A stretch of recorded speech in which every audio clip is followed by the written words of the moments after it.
Good morning guys, आपका ज्ञानी बाबा channel पर स्वागत है। गाइस, जैसा कि पिछली वीडियो में मैंने आपको पृथ्वी की उत्पत्ति और सौर मंडल के बारे में बताया था, आज हम पृथ्वी के बारे में अध्ययन फिर से करेंगे।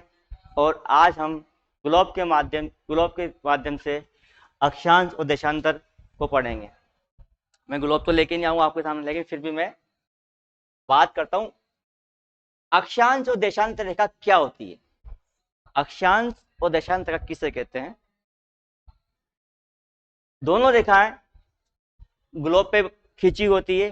ग्लोब पर जो आड़ी रेखा खींची होती है उसे अक्षांश रेखा कहते हैं। जो ग्लोब पर जो ओरिजिनल लंबवत रेखा होती है उसे देशांतर रेखा कहते हैं। अक्षांश रेखा का कार्य है तापमान भिन्नता को ज्ञात करना और देशांतर रेखा का कार्य है समय का मापन करना। तो वैज्ञानिकों को भूवेताओं को या भूगोल के विद्वानों को ग्लोब पर अक्षांश और देशांतर रेखा जो उन्होंने खींची वो तापमान भिन्नता व समय को ज्ञात करने के लिए। इसके अलावा अक्षांश और देशांतर रेखा की मदद से हम स्थिति का भी ज्ञान कर सकते हैं। तो बात करते हैं हम आज अक्षांश रेखा की। पहले बात करेंगे अक्षांश रेखा।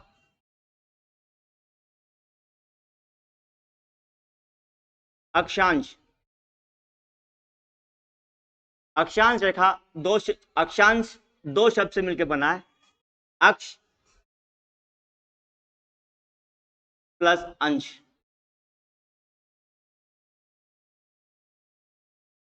अक्षांश अक्ष प्लस अंश दो शब्द से मिलकर बना है। अक्षांश होता क्या है?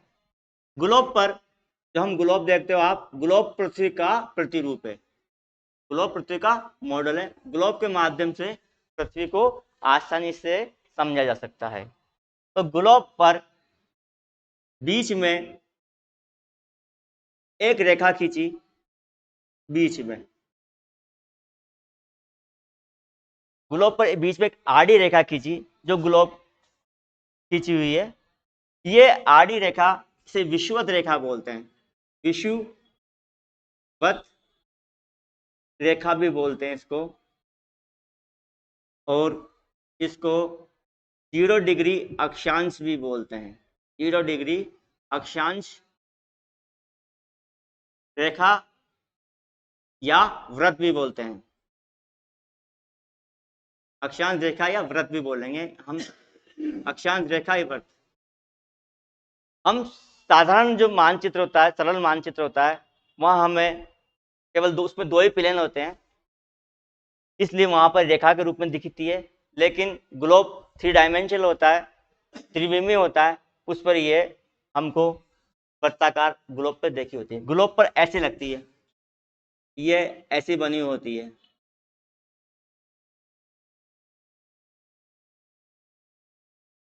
ये पूरब से पश्चिम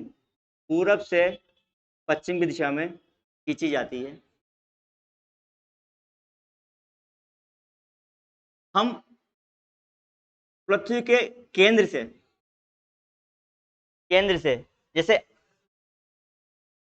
जैसे मैं आपको बताऊं, ये आपका केंद्र है और ये आपकी परिधि, सर्किल में ऐसे होते।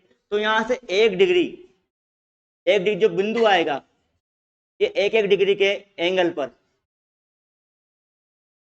एक डिग्री पर 1 डिग्री 2 डिग्री 3 डिग्री, ऐसे इन एक डिग्री पर आड़ी रेखा खींची जाती है। इसे हम अक्षांश रेखा कहते हैं।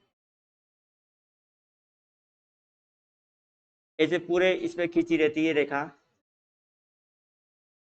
एक डिग्री पर खींची रहती है।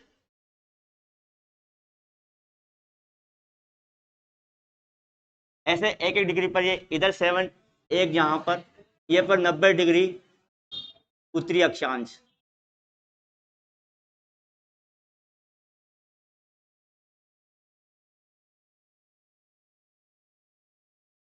ऐसे नीचे एक डिग्री पर रेखा खींची होती है।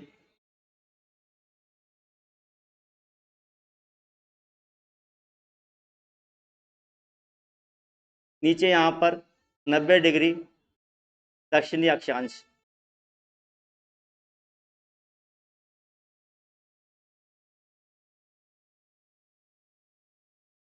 ग्लोब के बिल्कुल मध्य में जो ये रेखा खींची थी, 0 डिग्री रेखा खींची जाती है। ये 0 डिग्री रेखा, ये रेखा दो भागों में, ये वाला, इसका जो ऊपर का वाला भाग है, ये वाला, ये जो ग्लोब का ये ऊपर का भाग है, ये वाला भाग, ये वाला भाग, ये पूरा भाग, ऊपर का भाग उत्तरी गोलार्ध कहलाता है। उत्तरी गोलार्ध कहलाता है। और नीचे वाला भाग दक्षिणी गोलार्ध कहलाता है। दक्षिणी गोलार्ध कहलाता है।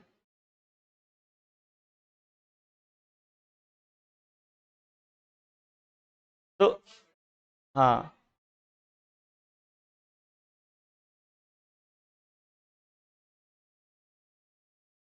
एक मिनट,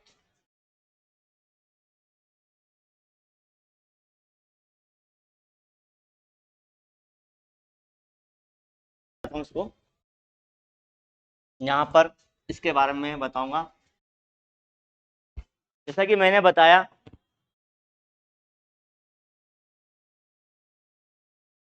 की अक्षांश रेखा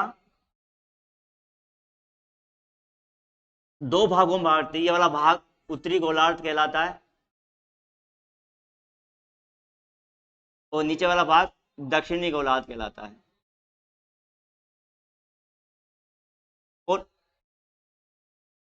एक एक डिग्री के एंगल पर, जैसे एक एक डिग्री के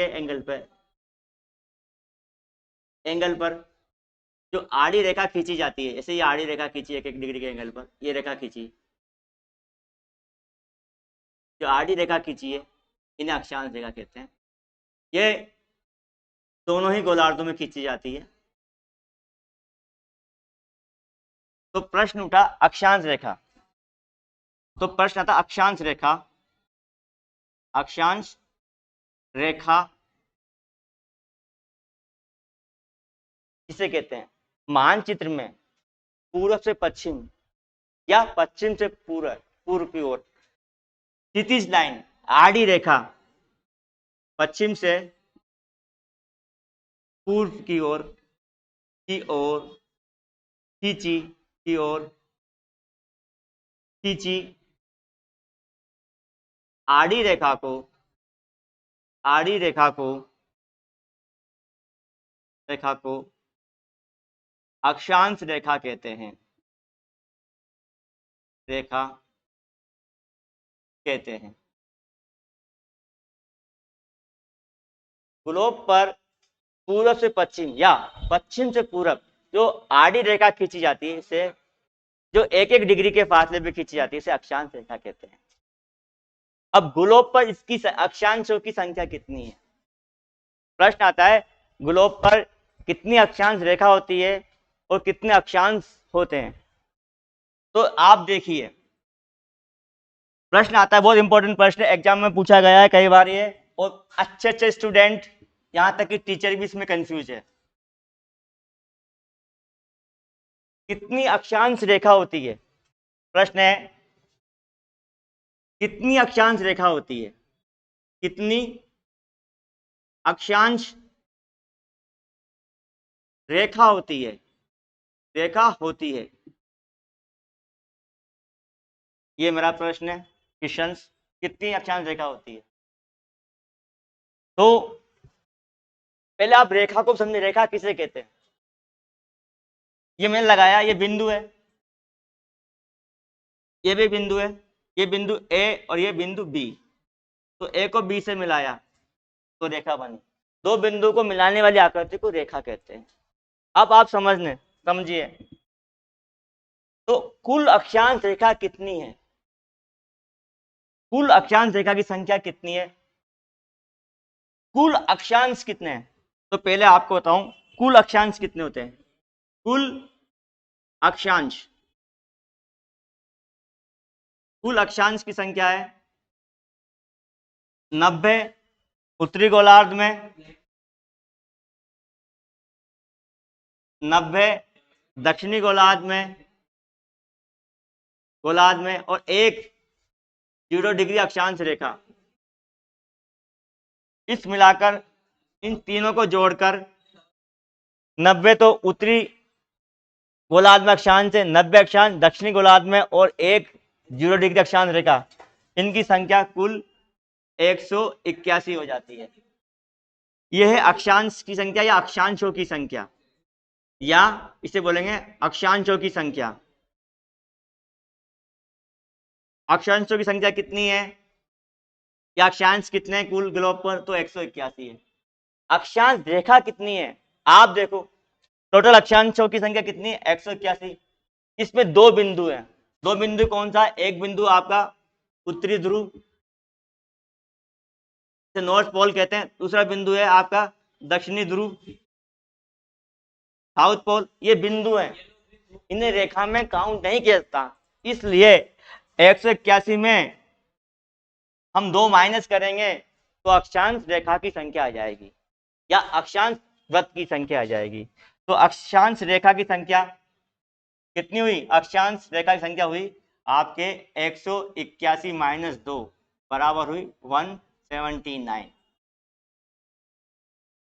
तो यहां से यहां तक ये 1 2 3 4 5 6 7 8 79 इसमें अक्षांश रेखा है उत्तरी गोलार्ध में, और दक्षिणी गोलार्ध में भी कितनी है, 79 अक्षांश रेखा है, और एक ये मिलाकर 0 डिग्री अक्षांश मिलाकर 79 प्लस 79 प्लस 1 मिलाकर हो जाते हैं आपके 89, सॉरी 89, 79 89, माफी चाहूंगा, 89 89, तो आपके दोनों मिलाकर 179 हो जाते हैं, जैसे कि मैंने आपको बताया। इसमें ये रेखा में नहीं आता उत्तरी ध्रुव, और दक्षिण ध्रुव भी रेखा में नहीं आते, ये हुई अक्षांश रेखा।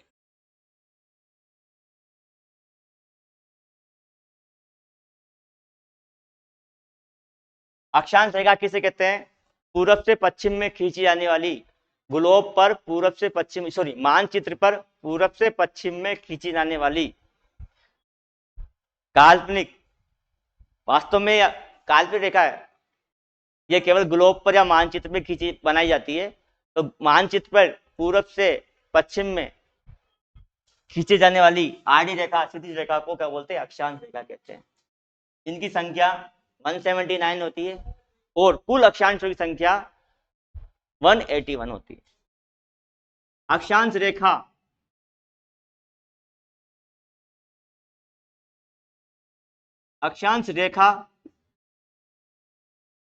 का कार्य, क्या कार्य है,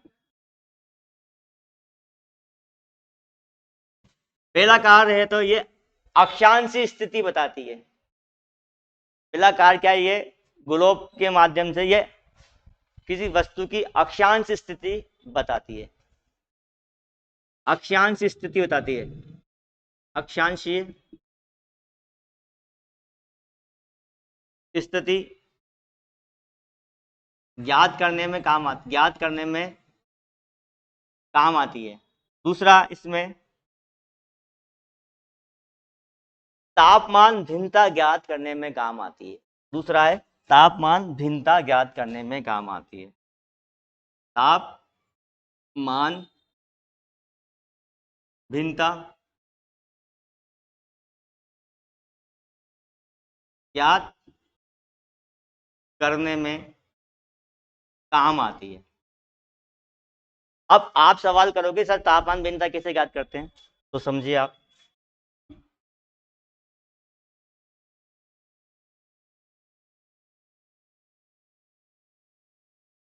तापमान भिन्नता कैसे ज्ञात करते हैं।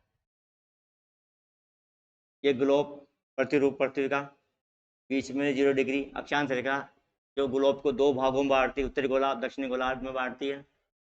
ये 0 डिग्री अक्षांश रेखा विषुवत रेखा भी बोलते हैं। यहां पर माना जाता है सूर्य की किरणें सीधी पड़ती है, सीधी पड़ती है। इस पे सूर्य किरण सीधी पड़ती है, तो यहाँ पर क्या होती है, गर्मी होती है। जो ही हम अक्षांश से ऊपर की ओर, उत्तर की ओर या नीचे की ओर, जो ही हम अक्षांश से उत्तर की ओर या दक्षिण की ओर, नीचे की ओर, या यूं कहें अक्षांश से 0 डिग्री अक्षांश से दूर जाएंगे तो सूरज की किरणें तिरछी पड़ेगी। 0 डिग्री अक्षांश रेखा सूर्य किरण सीधी पड़ती है, जो ही हम इससे दूर जाएंगे, ऊपर जाएंगे,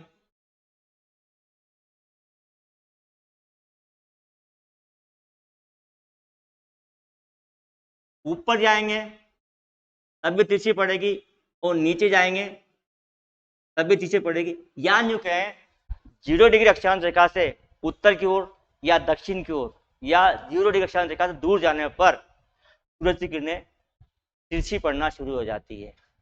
जो ही सूरज की किरणें तिरछी पड़ना शुरू होती है तो तापमान में धीरे धीरे कमी होना शुरू हो जाती है। इसी कारण ध्रुवों पर सदैव बर्फ जमी रहती है, क्योंकि ध्रुवों पर तापमान 0 डिग्री सेंटीग्रेड के आसपास रहता है, कहीं कहीं माइनस में भी रहता है। तो ध्रुवों पर सूर्य की किरणें सीधी नहीं पड़ती, ध्रुवों पर सूर्य की किरणें सीधी नहीं पड़ती, तिरछी पड़ती है। इसलिए ध्रुवों पर उत्तरी ध्रुव, नॉर्थ पोल, इधर दक्षिणी ध्रुव, साउथ पोल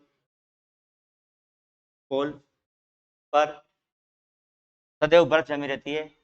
यहां तक कि कहते हैं कि ध्रुवों पर 6 महीने के दिन और 6 महीने की रात होती है। जब सूरज उत्तरी गोलार्ध में होता है, हर पॉइंट 0 डिग्री अक्षांश रेखा से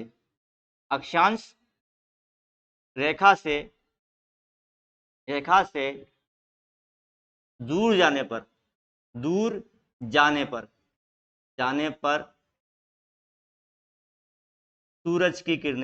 सूर्य की किरणें तिरछी पड़ना प्रारंभ हो जाती है,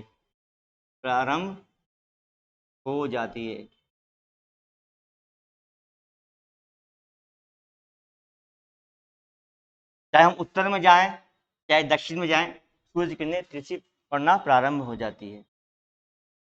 इस तरह से अक्षांश की मदद से हम तापमान भिन्नता ज्ञात करने में सहायता मिलती है। अब हम पढ़ेंगे देशांतर रेखा।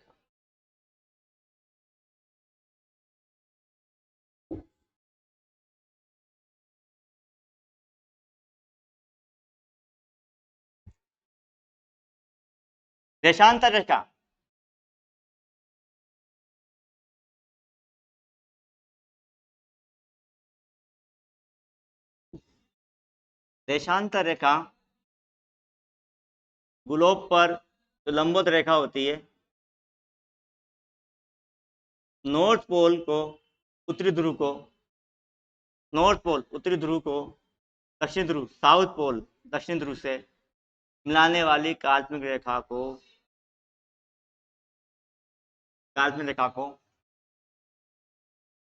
0 डिग्री देशांतर रेखा कहते हैं। देशांतर रेखा कहते हैं। जो ग्लोब को, पृथ्वी एक गोला है, जो गोले को बिल्कुल खड़ा काटती है 2 भागों में। ये वाला भाग पूर्वी गोलार्ध कहलाता है,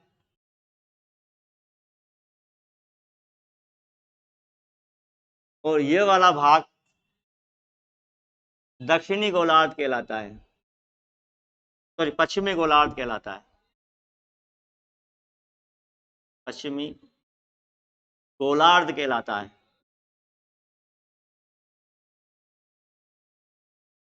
और इस रेखा का एक अन्य नाम और भी है, ग्रीनविच ग्रीनविच रेखा भी कहते हैं। इसे ग्रीनविच रेखा क्यों कहते हैं?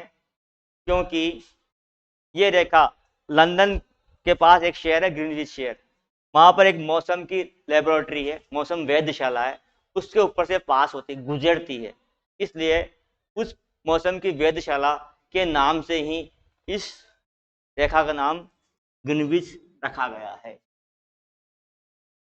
तो ग्रीनविच रेखा उत्तरी ध्रुव को दक्षिण ध्रुव से मिलाने वाली काल्पनिक रेखा है। अक्षांश रेखा भी काल्पनिक है और ग्रीनविच रेखा भी काल्पनिक है। भूगोल वेताओं ने समय के विभाजन को ज्ञात करने के लिए इनकी कल्पना की है। अब इनकी संख्या कितनी होती है, ये इंपॉर्टेंट प्रश्न है।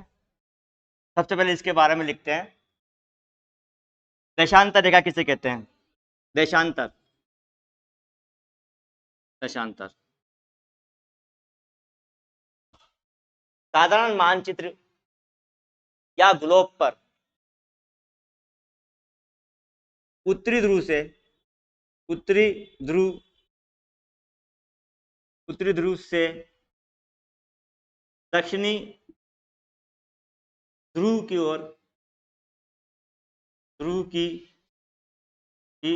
ओर खींची जाने वाली रेखा को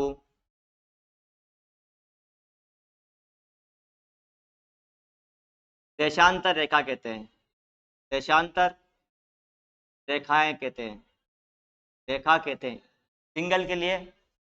तो ये परिभाषा है, उत्तरी ध्रुव से दक्षिणी ध्रुव को मिलाने वाली जो रेखा है, जिसे एक अक्षांश रेखा कहते हैं। इनकी संख्या उत्तरी ध्रुव से दक्षिण ध्रुव को की ओर खींची जाने वाली रेखा को देशांतर 0 डिग्री देशांतर रेखा कहते हैं। पहली बात तो ये होगी। दूसरा, इसका अन्य नाम है ग्रीनविच रेखा। ग्रीनविच रेखा इसका अन्य नाम की बात करी। ग्रीनविच रेखा ग्लोब को 2 भागों में बांटती है, पश्चिमी गोलार्ध और पूर्वी गोलार्ध में बांटती है। अब आता है इनकी संख्या कितनी है, देशांतर रेखाओं की संख्या कितनी है। प्रश्न अपना, देशांतर रेखाओं या व्रतों की संख्या कितनी है?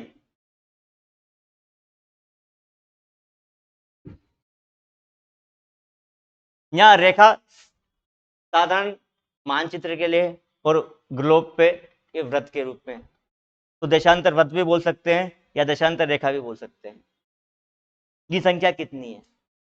इनकी संख्या है 360।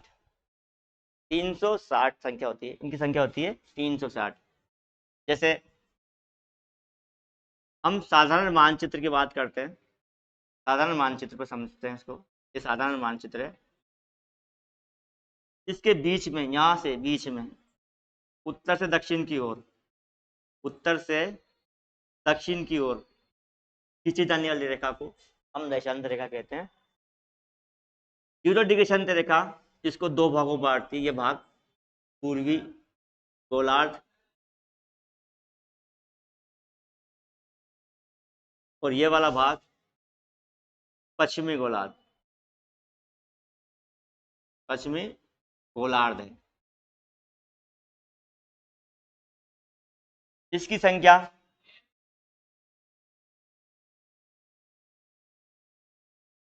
इधर भी 180 और इधर भी 180। खास बात क्या है, इधर भी 180 इधर भी 180। खास बात क्या है, ये वाली 180 डिग्री पूर्वी देशांतर, ये वाली रेखा क्या कहलाई है? पूर्वी देशांतर और इधर वाली क्या कहलाएगी, 180 डिग्री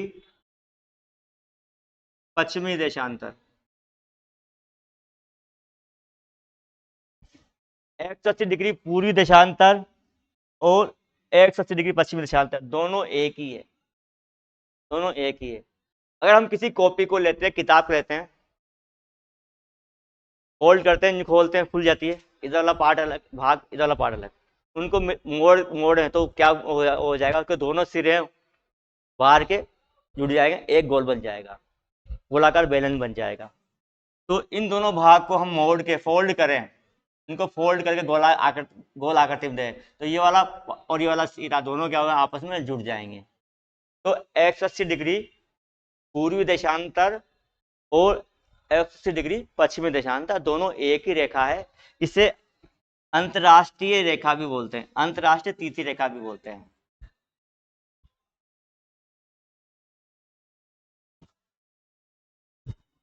एक 180 डिग्री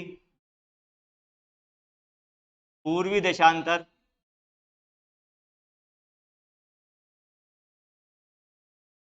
व 180 डिग्री पश्चिमी देशांतर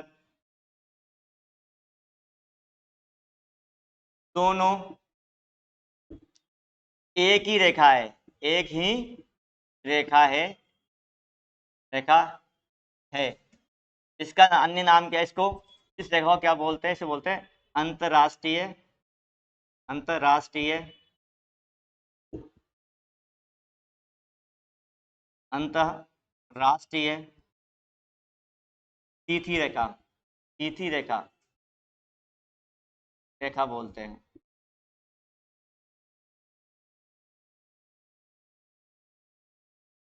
अंतरराष्ट्रीय तिथि रेखा बोलते हैं।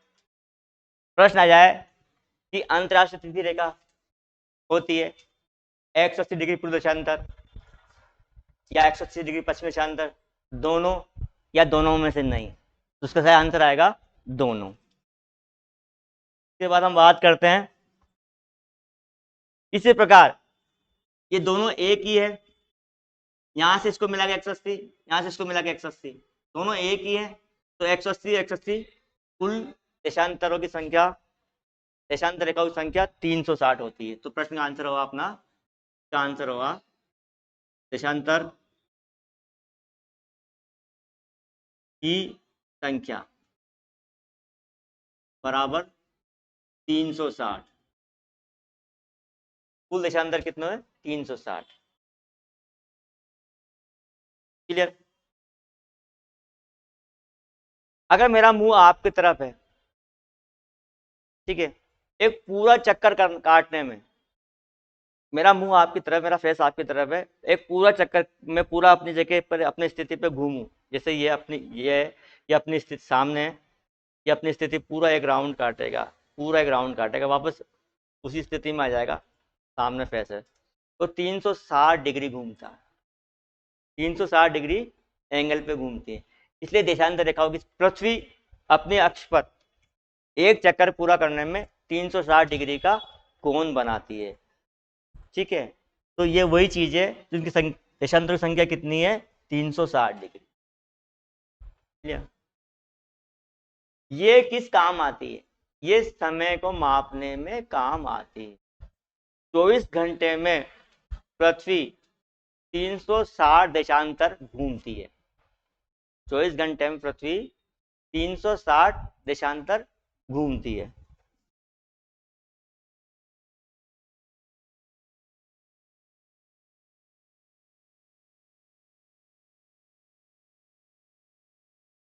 देशांतर को संख्या 360, कार्य क्या बताया इसका, मैंने कार्य बताया इसका